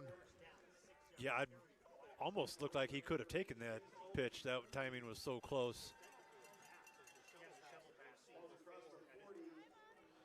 Good first drive out of the second half here for the Panthers. Wetzel back in, Decker out. Yeah, we were just never able to get this kind of momentum going in the first half. Not knowing Princeton's team enough, I have no idea if they've substituted anything over on their defensive side. I wouldn't think so. Usually the starters would do start the second half. Yeah, I'm looking at their numbers, and they all look familiar. All right, Keegan's going to keep this himself and go right off the right guard, and looks like he's going to pick up 3 on that play. Another positive gain. Can you see, is that? Okay, no, I don't. I'm trying to see who was replaced Jordan Crow at left guard. I'll see if I can get a look here. Wetzel out. Tristan Hovey checking into the football game. John Holland. That sounds what it would be. Yep. All right, Tristan flanking Keegan to the right side of him. Got a couple of receivers here near side. They're going to hand it to Tristan, and he's into space, and he's got a nice pickup on second down. Will bring up 3rd and short. Yeah, pulled someone from the right side on that play, sprung him. Nice little gain there for Tristan. I don't think that was Caleb pulling on that one. Usually he pulls on the one that Keegan runs on those when we fake pitch to the right, and then he follows that block up. Panthers need to get just inside the Tiger 30-yard line for a first down. 8:11 to go here in the 3rd quarter. Down 35-0. Graydon and Gavin will all split out to the right side. Gavin will be at the tight end. Lane will be here on the left. And Tristan's going to get the handoff right up the middle. Gets met short of the first down, it looks like. Yeah, the way this line judge is coming in, he's marking it right on the line. He had to get past it. So I'll bring up 4th down in inches.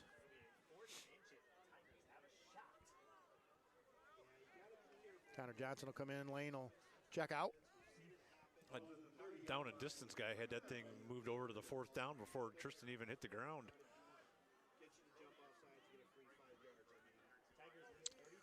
See if Keegan is going to take it at the shotgun or go up under center, and it's going to be from the shotgun. And a couple of receivers out to the right and to the left. And there it is. Had a jump. We jumped as well, but they jumped first. Yeah, and they're gonna call the Tigers on a jump. And the offense can move as long as there's been encroachment, and that's what the officials are saying happened, and that'll be a first down for the Panthers. You know, that's something we don't see EP do very much, is try and draw them off sides. And a lot of our plays are guys in motion and timing plays, and it's tougher to do that. Plus being out of the shotgun, but they're very effective with it that time. Ball down at the 25-yard line. 1st and 10 Panthers, 6:55 to go here, clock running. Panthers mounting their best drive of the night so far. Keegan's going to keep this himself, looking for an opening, and able to fall forward like Keegan usually does. Going to pick up 2.5. Yeah, he was trying to get that to the right side. There wasn't a whole lot there for him. Got what he could there. 2 yards is about all, 6.5. Much quicker pace to this third quarter than what we had witnessed in the second quarter. Second long for the Panthers. Oh.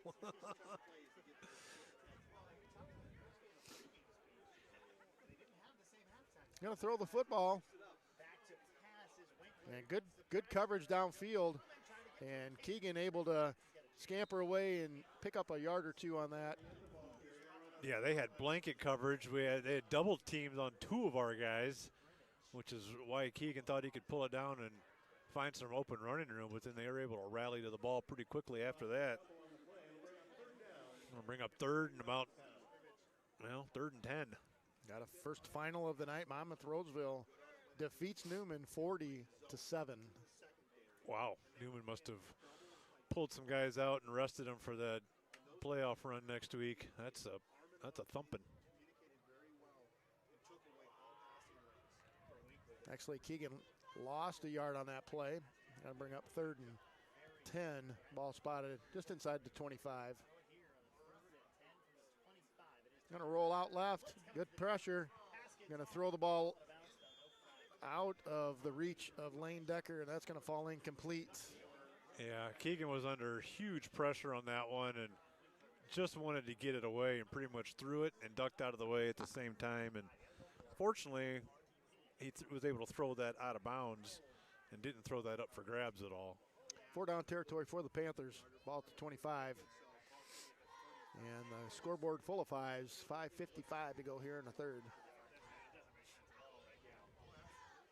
Tiger secondary doing a pretty good job covering our Panther receivers right now. Gavin's going to go out along with Graydon and Evan out here to this right side.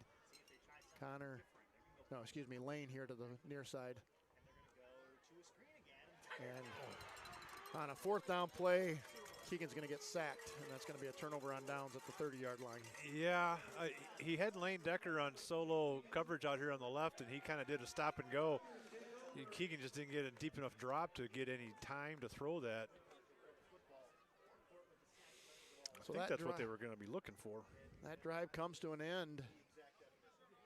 Started at our own 30-yard line and ends up at the 31-yard line of the Tigers.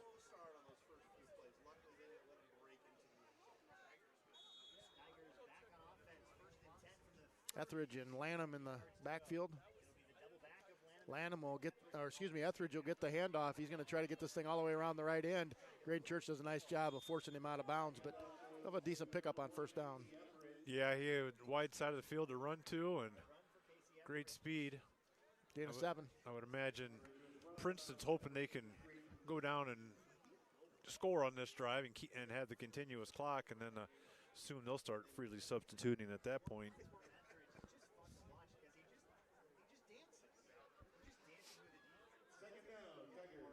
Second and short for the Tigers. Clock stop with Etheridge getting out of bounds there. And they're going to run it straight up the middle with Lanham, and he'll have enough for the first down out past the 40 and up to the 44.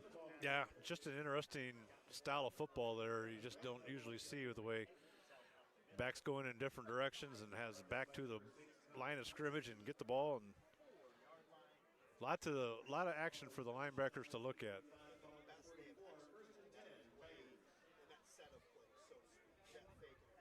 That'd be first down for the Tiger offense.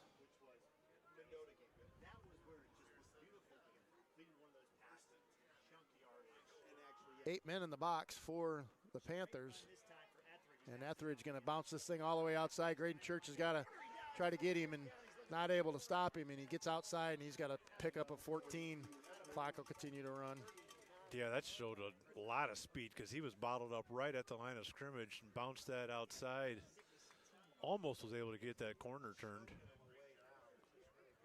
Carson Irick going to check in. Evan Melton out. Carson took the night off at the fresh off game.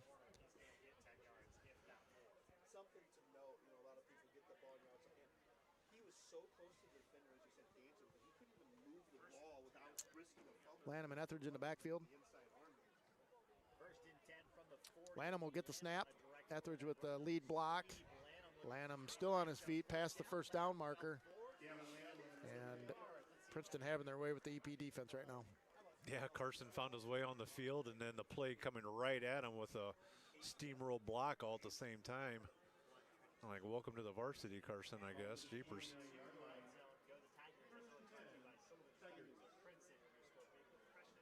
That'll move the sticks once again. 4:14 to go here in the third.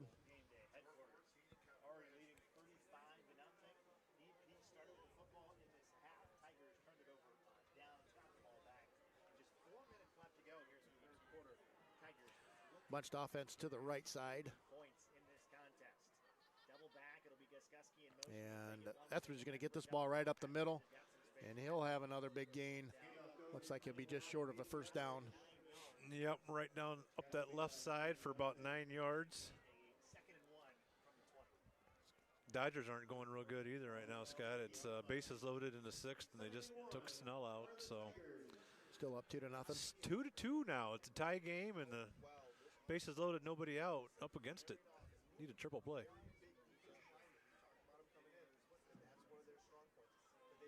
All right, 2nd and 1. Ball on the 20-yard line. Quick moving third quarter, 3:18 to go. And kind of a fumbled snap here. And Etheridge still able to manage to slip a couple of tackles there and able to get back almost to the line of scrimmage. Yeah, he did. Derek Nosker was able to get a hand on him on that one. That Etheridge has incredible speed because he looked like he was going to be all the way back there where he picked that ball up and was able to skirt away from that. Get some ground clear out there to the left side. EP is starting to substitute quite a bit more as well. Decker's coming out. They're going to give him a loss of a yard on that play. It'll bring up third and 4, ball in the 23, maybe even a loss of 2 on that.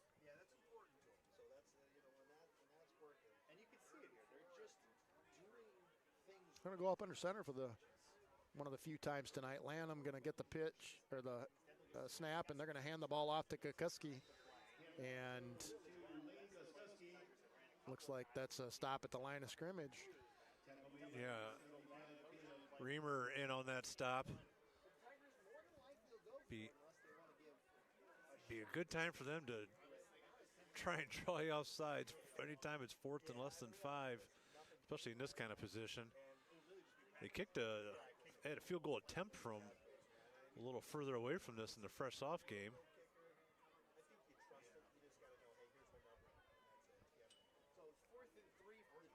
Etheridge and Lanham in the backfield, looking maybe to draw the Panthers off sides and not able to do it, and they're going to burn a timeout.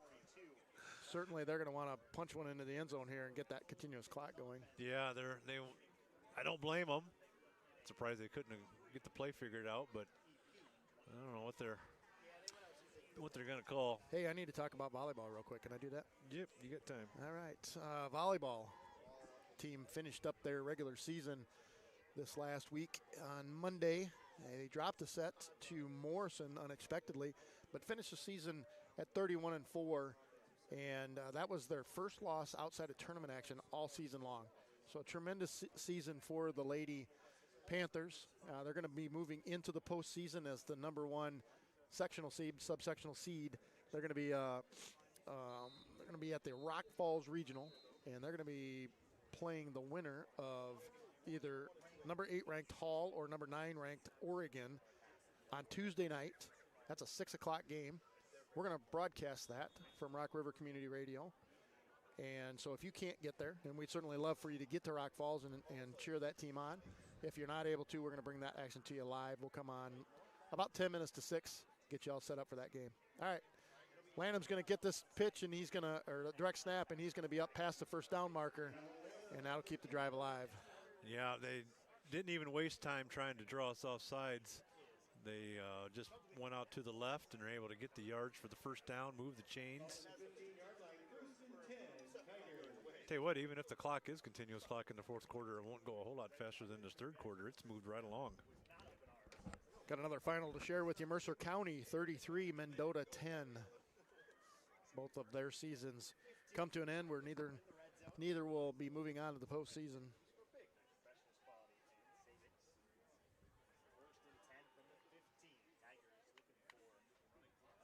And they're going to hand this one off to Etheridge. He's going to go around the right side, and he's going to be able to get himself into the end zone for a 15-yard touchdown. And that will start the continuous clock.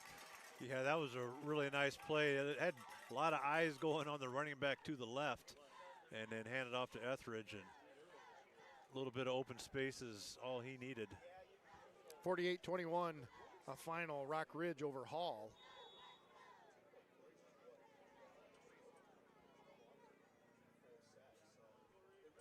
And Princeton will attempt this extra point.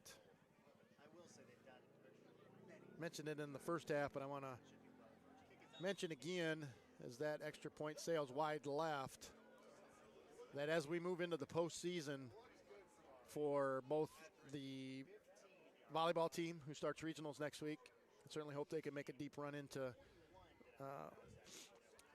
through regionals and sectionals and hopefully a run to state. And then this football team starting next week, IHSA requires broadcasts like ours to pay a fee for each game that we broadcast. And so we are doing that. We're following the rules. We're following the laws of IHSA. And in order to do that, we're needing sponsors. And so Bill Weber has been going out and looking for sponsors, and we are so appreciative that there have been a number of you that have already stepped up to do that. We want to call you guys out right now, and we'll certainly be giving you some more kudos as we work our way through the postseason. But Teresa Bielema in Prophetstown, Country Financial, Rock River Lumber and Grain, Hometown Hardware, Farmers National Bank, Grandpa Charlie Brown, Harvest Bakery, SB Floral, Todd's Barbershop, the Erie State Bank, Legends Bar and Grill, and Steinley Lawn and Landscaping have already stepped forward and said, yeah, we'll sponsor you so that each of you can join in and watch the Panthers take part in postseason action if you're not able to get out. So thank you to each of you. All right, Wetzel's going to pick this one up and get upended just outside the 30-yard line. Yeah, that one never did get off the ground. Sometimes you kick those squib kicks and you wait for it to hit a point and bounce up, and fortunately it didn't do it right before it got to him. He was able to field it and get a little bit of return out of it.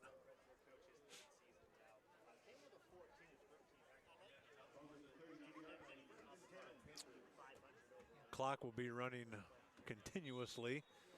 We're going to be under 1 minute after this. Looks like most of the starters offensively are still out there.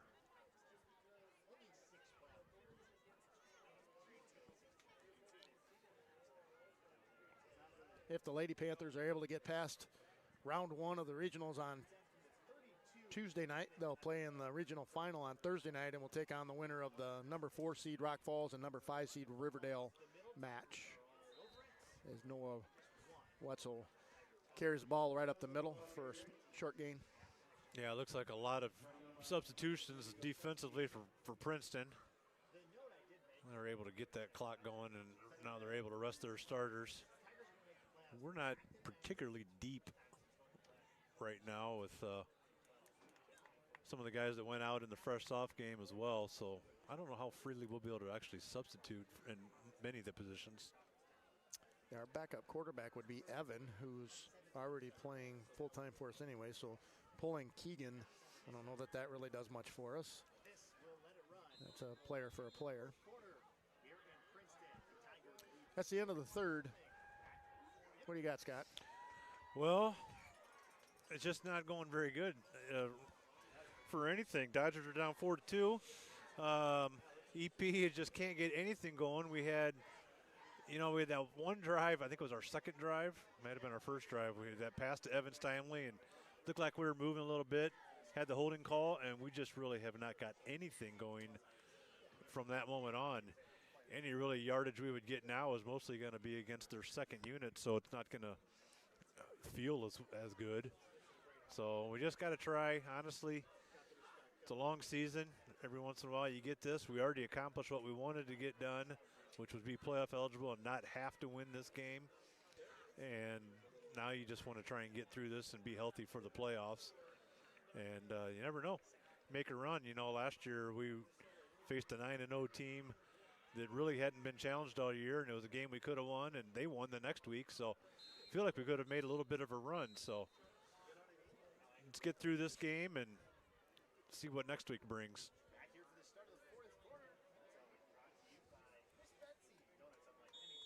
And as we get ready for postseason football, I got to tell you, I've been doing some homework.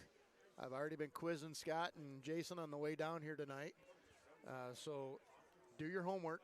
I got some things I'm going to throw out there next week to test your knowledge of Panther football over the last 26 years. All right, Keegan's going to hand the ball off to Wetzel. He's in a wide open space. He's up past the first down marker. Nice run for Noah. Yeah, he did a nice job of making the first guy miss and then put his head down and finished off that run like you want a guy to do.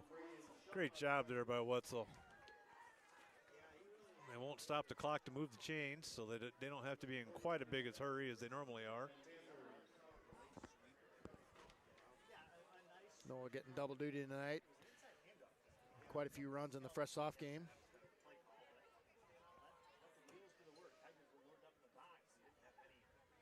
First, well, it should be 1st and 10, although the down marker says second. One job. He's got one job.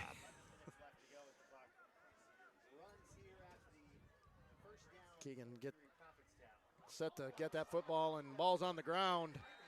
And I believe Princeton's going to end up with that football as the exchange from Keegan to Noah didn't go very well, and Keegan patting himself on the chest as he looks at Noah and said, "That's on me." Yeah, and it was one of those situations, too, where once that happened, Noah needed to just fall on it, and he was still trying to scoop it up and get a little bit more out of it, and he wasn't able to do it. Third turnover for the Panthers tonight, 2 via the air and then this one on the ground. Defensively, we have substituted quite a bit. We're able to substitute a little bit more on defense than we can on offense. Reamer and Nosker and Holland are both off the field. I think Steinley may have come off as well. And Gavin Adams is coming off the field. Got Nathaniel Hinton in there. He's been playing quite a few snaps already tonight. Jermaine Kochevar in the interior line there. Jace Howard in there on the interior line as well. Steinley is still out there. I think, did EP call that timeout? They want to get everybody set. We had a lot of people coming in and out there. I didn't see who called that. Sorry, I was looking down at the roster to get names and numbers.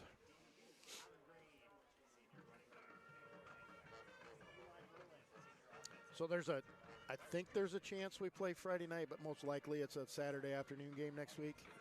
Yeah, I think, well, how does that work? Both ADs have to agree to it, or, I mean, they'll talk to their coaches. I don't think one team can just decide over the other just because they have home field. I don't know how that works. Mr. Orman says that is correct. Pulled back into his AD database of knowledge. Very few Friday night games. It's nice to play those Saturday ones because it's later in the season and hopefully a little bit warmer in the middle of the day. Princeton will have it just inside Panther territory. They're going to hand the ball off on an inside handoff to the left, and he's able to get around the outside edge. And it's got a big gain. Lane Decker able to knock him out of bounds. Yeah, it was Lane Decker, number 20, trying to tackle number 20 for Princeton, and they hit pretty high up there. Hopefully Lane's able to be okay with that. He's shaking his head a little bit. Now he's kind of bent over. He might have taken the worst of that one. Clock ticking at 9.5 minutes to go. At this point, you just want to make it end if you're a EP fan or coach. Nobody else gets hurt. No, I'm hoping we can have a warm truck when we get to it, too, on the way home. And a 2A from McDonald's. That sounds really good. Shotgun. Going to run it over to the right side, and quite a bit of running room for Princeton. Going to be up past the first down marker and driving again. And we got a flag over here where we got a couple of guys piling up on Hayden DeVore.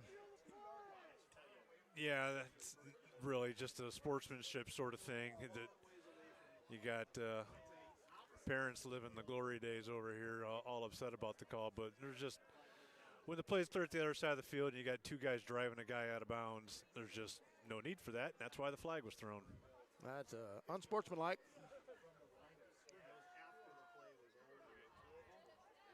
Yeah. Oh, now they got guys shaking hands in the huddle. That's not very cool either. Yeah.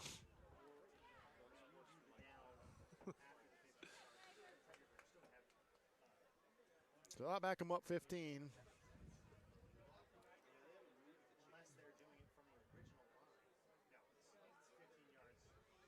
They're going to give them a first down on that from the end of the play. Interesting call. Yeah, on a play like that, too, I'm not even sure where. Oh, no, And now we got a second flag, and I think we're going to have an ejection. Boy. Got a second unsportsmanlike. And that's a disqualification for the next week as well. Better hope that wasn't a starter.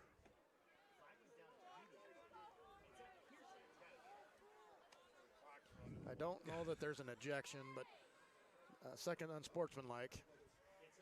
And saw that brewing because the guys back in the Princeton huddle were cheering with each other and just not called for.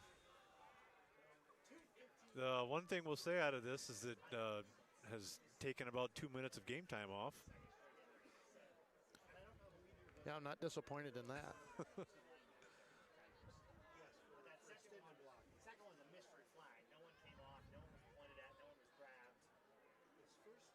Still trying to understand what's going on here. The only thing that the clock is still running, so we got oh, they're waiting for the chain gang to get set up. Okay, so they're gonna give him a first down. They're gonna back it all the way up and still give him a first down from that spot. So. Oh, that is interesting. Usually you'd be thinking it's gonna be like 1st and 30. Right. All right, they're going to do an inside handoff here to the left side and up the middle, and all of that's going to result in just a longer touchdown run for Princeton, 41 yards. Yeah, I guess we could have seen that coming. Very unfortunate. Nice cutback by number 20. He's the one that got him down there, so kind of fitting that he was able to get the ball to the end zone. So they did stop the clock for the touchdown. I've seen them do that before. Don't quite understand that when they keep it going through all those penalties and then they stop it for the PAT, but that's what they're doing. 47-0. And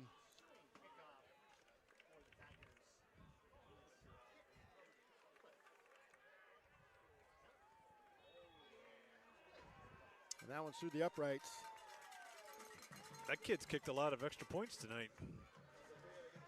He did it for the first off as well.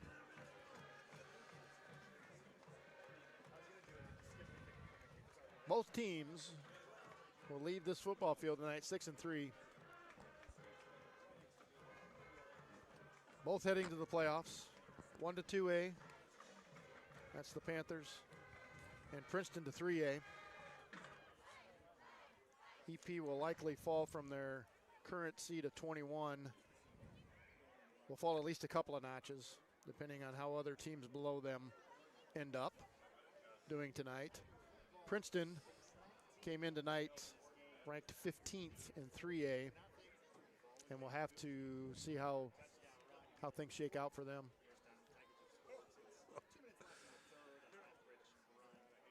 A little huddle down there with the officials. What was that about? I don't know. I was looking at the Dodger score. I think they're 11-2. They are losing. Ouch. Glad it's a 7-game series.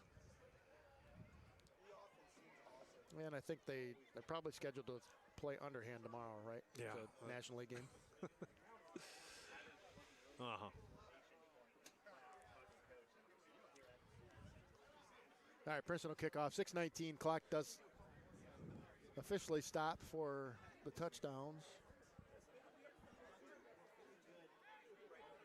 Gavin Adams is deep, along with Noah.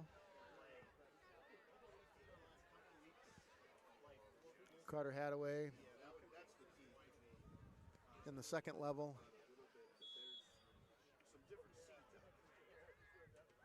And they're going to just kick it right down the middle of the field. And Noah's going to get that, going to run right up the middle of the field. Avoids a couple of tackles and brings it up near the 40-yard line. Good return. Nice return, able to get that Sunday hop and move it upfield. Looks like some wholesale changes on the offensive line. Keegan Winkler is going to come out as quarterback, it looks like.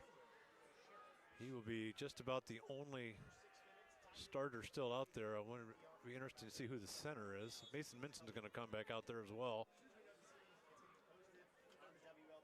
I would assume Brecken Sanderack will still be the center, but I can't tell for sure.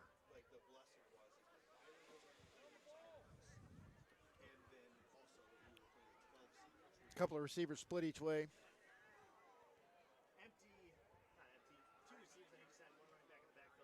Wetzel will get the handoff, and he'll move it up past the 45-yard line.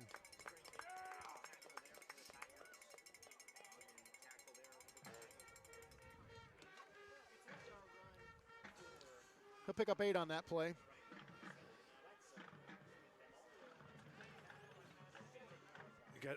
I guess I got a program here in front of me. I can try and get some of these names. I'll try and get them after the next. Jaden Temple's split out far to the left.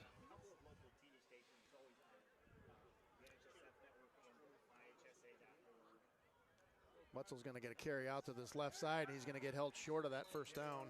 Jason Wells was split out here wide to the right. Senior. Got Jeremiah Koshavar in there.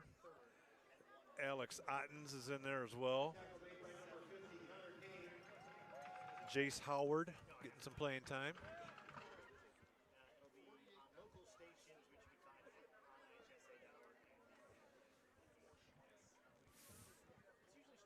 Just over 4 minutes to go in the game.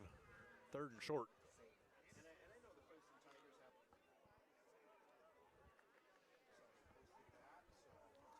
Actually, Jermaine Koshavar, sorry about that. Yeah. 3rd down and short for your Panthers.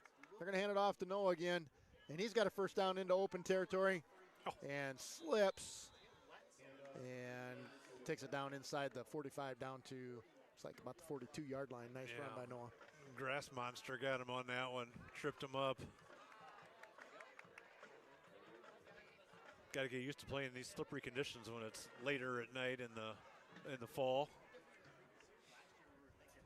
Should be the last game under the lights this year for the EP Panthers. Most of the games now from now going forward, I think, will be in the afternoon, the daylight hour, right?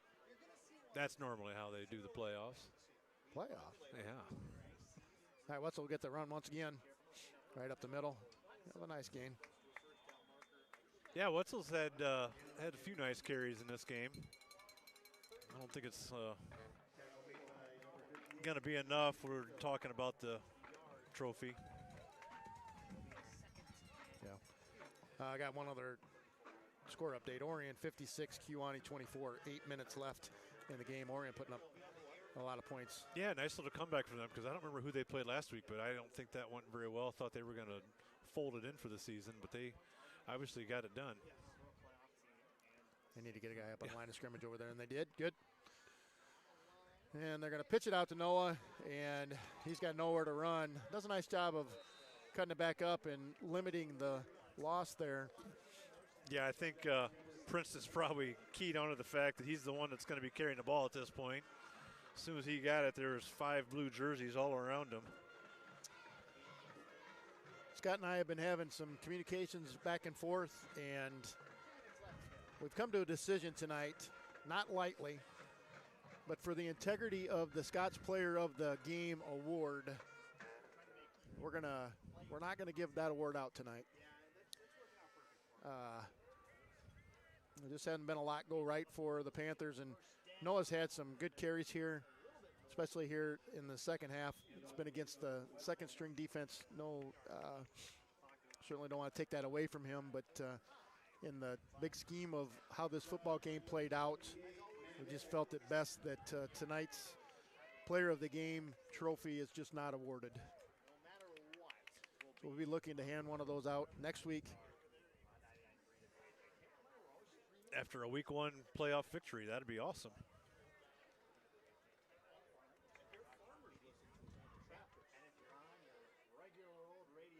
Wetzel will get the carry once again. He's definitely been the workhorse on this drive. Gonna have time for probably 2 more plays. It could just kneel it if they want, but they might continue to hand it off. We'll see what he's gonna do. So the Panthers have a week to prep for who knows what. They'll get that answer tomorrow night. Excuse me, but they have a week to get healthy, right? Jordan Crow, hasn't played tonight. We know that he'll be healthy and ready to go next week. We've got Max, who's been, just been wearing down through the course of the year. Obviously that leg and with that shoulder, feeling better each of the last week or so, but gives him another week to get ready to go. Tristan, obviously coming off of that car accident, gives him a week to recover. So I think this week of rest will do the Panthers some good, and hopefully we can come out and be hungry and be ready to play in week 1 of the playoffs.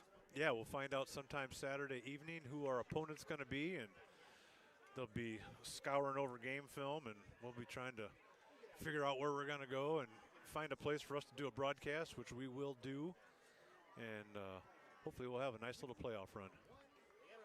And Wetzel will get the carry once again. And that play is going to be the final play of the game, 48-0. Your Panthers are going to fall to the Princeton Tigers tonight here on Princeton Senior Night. And I don't know if there's really a whole lot more to be said. No, the only thing left to do is to try and set a record for packing this equipment up in the least amount of time and head back to home. And with that, I think we are going to go ahead and sign off and get our things packed up. And we will be watching our Facebook page, and we'll make that announcement along with both schools on where things are going to be with next week's playoff game. Certainly be watching for with the volleyball team. Obviously, Tuesday night we're going to be broadcasting that game at 6 o'clock. If you're not able to get out there, love for you to join in and cheer the volleyball team on to a win against either Oregon or Hall. And be following our EP sports programs into the postseason. Good luck to the boys and girls cross country teams as they run tomorrow at 10 o'clock and 11 o'clock. And look forward to hearing some good results from them as well. And with that, we're going to sign off. Take care, and God bless.